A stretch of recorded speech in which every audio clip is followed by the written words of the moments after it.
Welcome back again. मैं हूँ आशीष और आप देख रहे हैं द लीगल इंसेन। एक पत्नी जिसके साथ पति ने अननेचुरल सेक्स किया है, अप्राकृतिक यौन संबंध बनाया है, जिसके कारण पत्नी मर गई। इसके बावजूद कोर्ट ने पति को रिहा कर दिया, उसको छोड़ दिया। उसके पीछे रीजन क्या है, किस वजह से छोड़ा है, इसको समझना जरूरी है। जो कानून के लूपहोल्स हैं, उनको समझना जो है बहुत ज़रूरी है। इस कानून के लूपहोल्स से कभी-कभी क्या होता है कि विक्टिम परेशान हो जाता है, विक्टिम को न्याय नहीं मिलता है और जो एक्यूज़्ड होता है, जिसने ऑफ़ेंस किया है, जो अपराधी है, उसको सज़ा भी नहीं मिल पाती है। क्या है ये कानून? इस केस में क्या हुआ था? हम डिटेल में समझेंगे आज के इस पर्टिकुलर वीडियो में, so stay tuned throughout the video so that you could have a very better perspective over the situation. सबसे पहले बेसिकली समझो कि इस केस में हुआ क्या था। मामला ये छत्तीसगढ़ का है। एक व्यक्ति अपनी पत्नी के साथ अननेचुरल सेक्स करता है। स्पेसिफिकली वो क्या करता है मैं आपको बताता हूँ। वो अपनी पत्नी के एनस में अपने हाथ को इंसर्ट करता है। अपने हैंड्स को वो इंसर्ट करता है। नेक्स्ट डे इलाज के दौरान उसकी डेथ हो जाती है पत्नी की। पत्नी अपना स्टेटमेंट भी देती है मजिस्ट्रेट को कि उसके साथ जो है अननेचुरल सेक्स हुआ है। इसके बावजूद जो है पति देखो हाई कोर्ट में आकर छूट गया है। क्यों छूटा है मैं आपको रीजन बताऊंगा। इस इंसिडेंट पर डिस्ट्रिक्ट एंड सेशन जज ने पति को सेक्शन 377 आईपीसी 375 आईपीसी में सजा भी सुनाई। लेकिन सजा होने के बाद पति पहुंच गया हाई कोर्ट। हाई कोर्ट में पहुंचने के बाद पति ने अपना तर्क रखा। उसका तर्क क्या है, इसको हम समझेंगे और फिर हम कानून समझेंगे कि कानून क्या कहता है। फिर उसके बाद हम देखेंगे कि यहाँ पे छत्तीसगढ़ हाई कोर्ट ने किस ग्राउंड पर पति को एक्विट कर दिया, पति को छोड़ दिया। तो सबसे पहले बेसिकली इसको समझने के लिए हमको कुछ सेक्शंस समझने पड़ेंगे, कानून के कुछ प्रोविजंस समझने पड़ेंगे, जो इम्पोर्टेंट है। सबसे पहला प्रोविजन है section 375 of IPC. Section 375 of IPC क्या कहता है, इसको समझना है। फिर इसके बाद सेक्शन 377 आईपीसी क्या कहता है, इसको समझना है। इन दोनों प्रोविजंस को समझने के बाद एक बहुत ही फेमस जजमेंट सुप्रीम कोर्ट ने दिया था। इस जजमेंट को भी हम समझेंगे। इस जजमेंट में सुप्रीम कोर्ट ने क्या कहा था और फाइनली फिर हम जो अब नया कानून है, आईपीसी की जगह जो अब नया कानून है, भारतीय न्याय संहिता, इसमें जो है क्या प्रोविज़न है, इस अपराध को लेकर क्या प्रोविज़न है, इसको भी समझेंगे। जब हम सीक्वेंस में चीज़ों को समझेंगे ना, तब हमको प्रॉपर तरीके से समझ में आएगा कि हाई कोर्ट ने हस्बैंड को क्यों छोड़ा।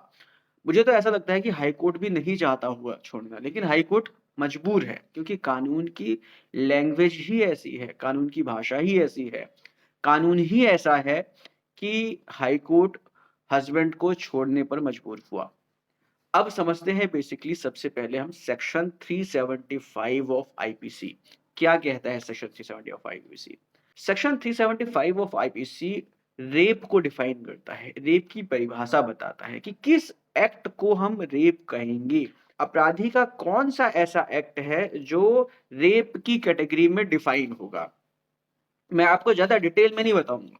अगर डिटेल में बताऊँगा तो आप कन्फ्यूज़ हो जाओगे। सिर्फ़ इतना समझो, अगर कोई अपराधी अपना पीनस किसी महिला के वजाइना, यूरेथ्रा, माउथ और एनस में इंसर्ट करता है, तो इस सिचुएशन में हम कहेंगे कि उसने रेप किया है। मतलब कि पीनस को इन 4 चीज़ों में से किसी भी एक चीज़ में अगर कोई व्यक्ति इंसर्ट करता है, तो वो रेप की कैटेगरी में आएगा।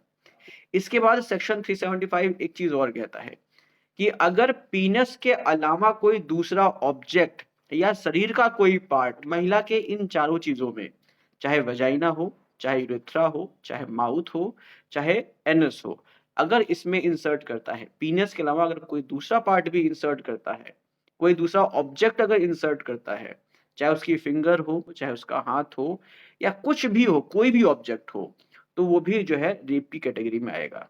इसके बाद कुछ और चीजें जो है सेक्शन 375 में डिफाइन है, लेकिन हम डिटेल में नहीं जाएँगे। बस इन दोनों को समझकर ही हम अपना काम चला सकते हैं। सो बेसिकली सेक्शन 375 क्या कह रहा है कि या तो पेनिस या कोई दूसरा ऑब्जेक्ट अगर किसी भी महिला के वजाइना, माउथ, यूरेथ्रा या एनस में कोई व्यक्ति इंसर्ट करता है, तो वो रेप की कैटेगरी में आएगा।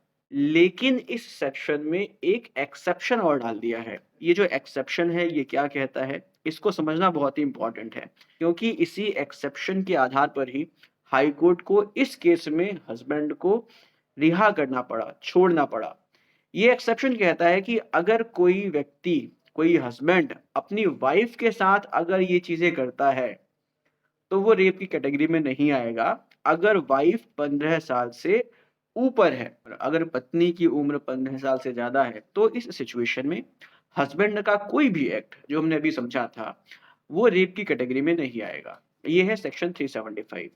अब बात करते हैं कि सेक्शन 377 क्या कहता है। आईपीसी का सेक्शन 377 कहता है कि अगर कोई व्यक्ति किसी महिला के साथ अननेचुरल सेक्स करता है, अननेचुरल जो है सेक्सुअल रिलेशनशिप एस्टैब्लिश करता है, तो उसको जो है अपराध माना जाएगा और इसमें 10 साल तक की सज़ा है। यहाँ पर अगर हम डिटेल में समझना चाहें कि अननेचुरल सेक्स क्या होता है, तो इसको हम आसान सी भाषा में ऐसे समझ सकते हैं कि अगर कोई व्यक्ति अपने पीनस को वजाइना में इंसर्ट करता है, तो वो नेचुरल सेक्स है। इसके अलावा अगर वो कोई दूसरा ऐसा एक्ट करता है, पीनस को अगर माउथ में इंसर्ट करता है, यूरेथ्रा में इंसर्ट करता है या फिर एनस में इंसर्ट करता है या कोई ऐसा ऑब्जेक्ट इनमें इंसर्ट करता है, तो हम उसको अननेचुरल सेक्स बोलेंगे। अब इस तरह से आपको अननेचुरल सेक्स क्या होता है, ये समझ में आ गया होगा। लेकिन इस सेक्शन की एक बहुत बड़ी कमी है। इस सेक्शन में ये डिफाइन नहीं किया गया कि अगर हस्बैंड वाइफ के साथ अननेचुरल सेक्स करता है तो वो गिल्टी होगा या नहीं होगा, क्योंकि आईपीसी के सेक्शन 375 में अगर हस्बैंड वाइफ के साथ कोई भी अननेचुरल एक्ट कर रहा है तब वो गिल्टी नहीं होगा अगर वाइफ 15 साल से ज्यादा है। इस तरह से अगर हम सेक्शन 377 को भी देखें तो हस्बैंड वहां पर भी गिल्टी नहीं हो रहा है, क्योंकि हस्बैंड की वहां पर बात ही नहीं की जा रही है। तो बेसिकली इस तरह से अब समझ में आ रहा होगा कि हस्बैंड अगर वाइफ के साथ कोई भी अननेचुरल एक्ट करता है, कोई भी अननेचुरल सेक्सुअल रिलेशनशिप एस्टैब्लिश करता है और वाइफ अगर 15 इयर्स अबव है, तो वो जो है गिल्टी नहीं होगा। सो बेसिकली इसी कानून को ग्राउंड बनाते हुए हस्बैंड ने हाई कोर्ट में अपनी पिटीशन फाइल की थी। अब बेसिकली हाई कोर्ट का यहाँ पर क्या कहना था? हाई कोर्ट ने भी इसी चीज को समझा। हाई कोर्ट ने कहा कि भाई देखो, सेक्शन 375 में रेप की डेफिनेशन में हस्बैंड कवर ही नहीं हो रहा है और सेक्शन 377 स्पेसिफिकली कुछ नहीं कह रहा है हस्बैंड के बारे में। तो यहाँ पर इसका मतलब ये हुआ कि अगर हस्बैंड वाइफ के साथ कोई भी ऐसा अननेचुरल एक्ट करता है, तो वो गिल्टी नहीं होगा, वो अननेचुरल सेक्स के लिए गिल्टी नहीं होगा।